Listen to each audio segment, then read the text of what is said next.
Well, the Padres have lost starting pitcher Joe Musgrove. It's a big issue. Dropped a 50-pound kettle weight on his foot, broke the left big toe. Any foot injury for a pitcher is really significant, John, because you either push off with the right foot if you're Joe Musgrove, or you land with the left foot, and that means there's a lot of body weight and pressure on those joints, on those toes. It's a fracture, no surgery. However, cannot do anything baseball related for 2 weeks. That means no throwing. That means can't build up arm strength. It means he'll be behind schedule. They think it'll take about 3 weeks for him to get back on the mound and obviously to build arm strength and then pitch with the type of velocity he needs. It looks like he's going to miss at least the first 2 starts of the regular season.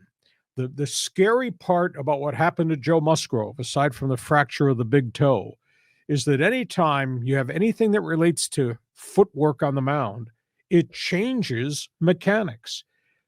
Whether you change them intentionally or you change it accidentally because you're favoring something, and that could lead to arm problems. So you've got to be very judicious with his training regimen. And then when he gets back on the mound and starts to do soft toss, and then when he starts to throw, and then he throws BP, and then they try to elevate how many pitches he's throwing in bullpens, you got to be very careful that nothing changes mechanically because you don't want anything to impact shoulder or elbow. Yeah, that's a fair point. And mechanics are so delicate.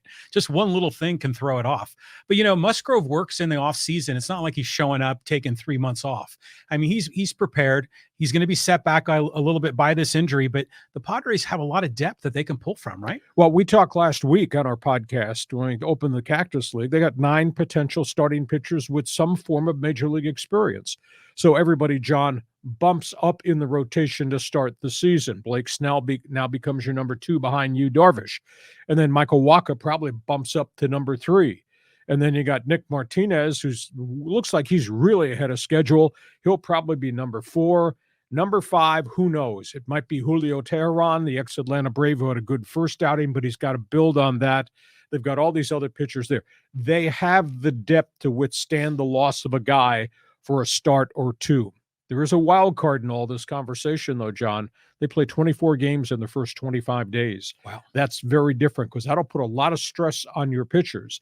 And that's where the idea of the 6-man rotation would come from. But now it's down to maybe a 5-man rotation.